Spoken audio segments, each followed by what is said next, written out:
Cabin mate 24 hours study hall and work space mobile app download చేసుకుని ఇప్పుడే మీ cabin book చేసుకోండి. So Madhusudan Reddy garu మరొక డౌట్ ఏంటంటే బెలూచిస్తాన్ అంటే ఇప్పుడు 1971లో ఈస్ట్ పాకిస్తాన్ కాస్త బంగ్లాదేశ్గా మారిపోయింది. ఇప్పుడు బెలూచిస్తాన్ కూడా సపరేట్ అయ్యే ఛాన్స్ ఏమన్నా ఉందా? I will leave it to those people అంటే చాలా క్వశ్చన్స్ అడుగుతుంటారు. ఏంటి నన్ను ఇప్పుడు లాస్ట్ 3-4 days లో క్వశ్చన్స్ లైక్ మనం పిఓకే మనం టేక్ ఓవర్ చేసుకోవచ్చా అని. ఆ డౌట్ కూడా అందరిలో ఉంది. అందరూ ఆల్మోస్ట్ 140 కోట్ల మంది అందరి ఆశ కూడా అదే, పిఓకేని మన కంట్రోల్లోకి తిరిగి తీసుకోవాలి. అబ్సల్యూట్లీ అందరికి ఉంటుందండి.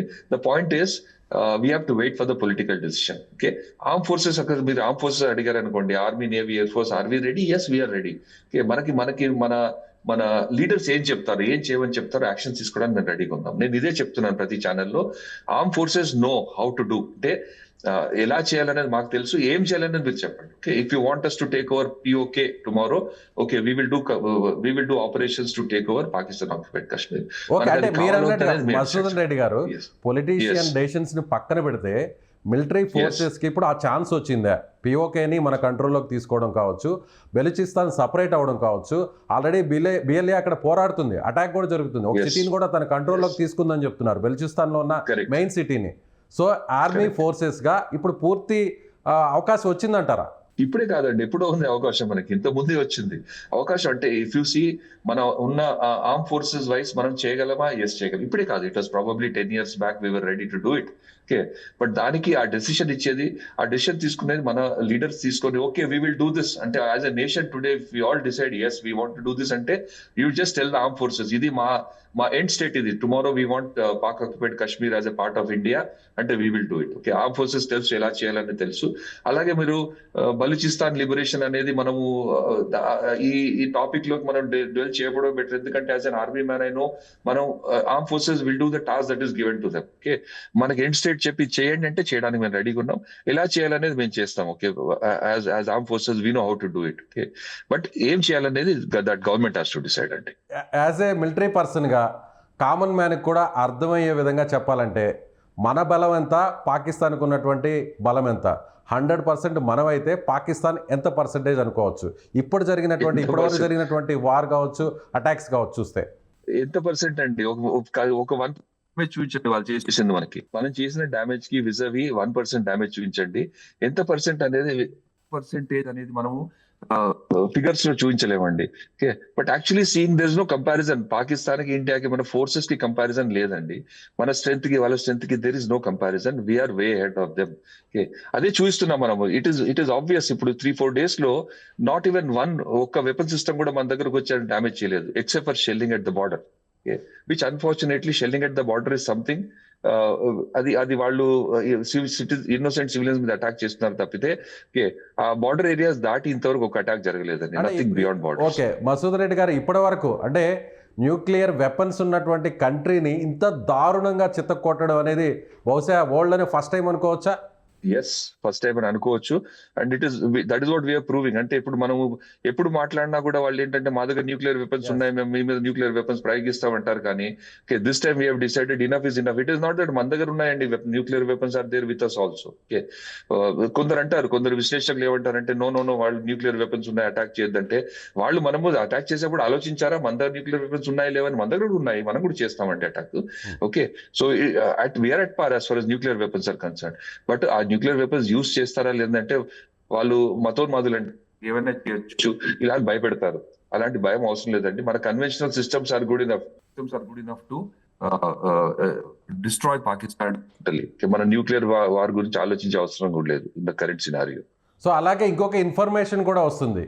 సో పాకిస్తాన్కి సంబంధించిన ప్రైమ్ మినిస్టర్ ఉన్నటువంటి ఇంటికి సమీపంలోనే అటాక్ జరిగింది, అక్కడ ఒక బ్లాస్టింగ్ కూడా జరిగింది.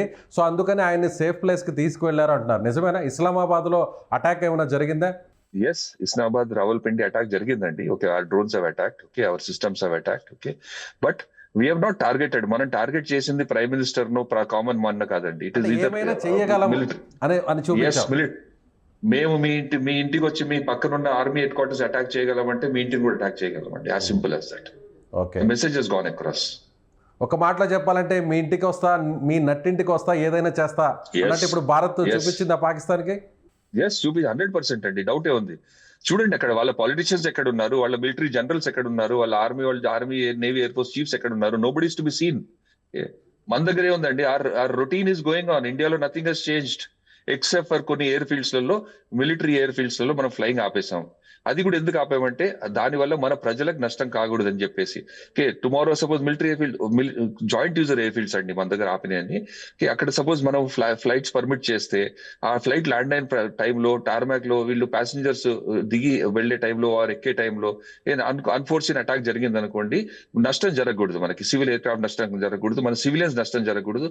ఆ ఉద్దేశంతో ఆపేశారండి. So that we have full freedom of operation for the army and the air force. అందుకని సో ఫైనల్ గా మసూదన్ రెడ్డి గారు ఒక డైలాగ్ దాదాపు ఒక 4 రోజుల నుంచి ఎప్పుడైతే మనం ఆపరేషన్ సింధూర్ని స్టార్ట్ చేసామో అప్పటి నుంచి కూడా ఒక డైలాగ్ బాగా వైరల్ అవుతుంది. అందరి నోట్ల నుంచి అదే వస్తుంది, పిక్చర్ అభి బాకీ హై. ఇప్పుడు కూడా ఆ డైలాగ్ ఇంకా కూడా కంటిన్యూ అవుతుంది అనుకోవచ్చా? పిక్చర్ బాకీ అంటే ఏముంటుందంటే పిక్చర్ స్టార్ట్ అయింది. ఇప్పుడు మనకి వేరియస్ సీన్స్ వస్తాయి, కొంచెం డిఫరెంట్ టైప్స్ ఆఫ్ సీన్స్, మళ్ళీ క్లైమాక్స్ ఉంటుంది, క్లైమాక్స్ తర్వాత మూవీ అయిపోతుంది. ఓకే, అలా చూస్తే వేరే అంటే నాకు ఆ క్లైమాక్స్ రీచ్ అవుతామా లేదా కూడా, పాకిస్తాన్ అంతవరకు సర్వైవ్ అవుతుందా లేదా కూడా అర్థం కావట్లేదు. పిక్చర్ అవి బాకీ ఇప్పుడు ఏ స్టేజ్ లో ఉంది అంటే ఇంటర్వెల్ వరకు వచ్చామా, లేదంటే ఇంకా కూడా ఇంటర్వెల్ వరకు కూడా రాలేదనుకోవచ్చా? అలా చెప్పడం కష్టం అండి. పిక్చర్ అవి బాకీ అన్నప్పుడు మన ఉద్దేశం ఏంటంటే, మేము ఇంతవరకు ఓన్లీ మీ 9 స్థావరాలు అంటే 9 టెర్రరిస్ట్ క్యాంపులు అటాక్ చేసాము. 9 కాదు, వాళ్ళ దగ్గర there are more than 20 terrorist camps. Okay, అవి కూడా అటాక్ చేస్తాం. That is what we meant by picture అవి బాకీ. అంటే మేము ఇది చేసాము, మీ టెర్రరిస్ట్ ని మేము క్యాప్చర్ చేస్తాం, లేదా వాళ్ళని సమూలంగా నీ టెర్రరిజం నాశనం చేస్తామని చెప్పాము. దట్ ఈస్ ద పిక్చర్ అవి బాకీ. ఓకే, ఆ పిక్చర్ ని వీళ్ళేం కన్వర్ట్ చేశారంటే నార్మల్ మూవీని వాళ్ళు థ్రిల్లర్ గా కన్వర్ట్ చేసుకున్నారు, వాళ్ళే చేసుకున్నారు. Okay, it is going to be even more thrilling for us. Okay, వాళ్ళు ఇంకా ఇలాంటి మిస్ అడ్వెంచర్స్ కంటిన్యూ చేస్తే.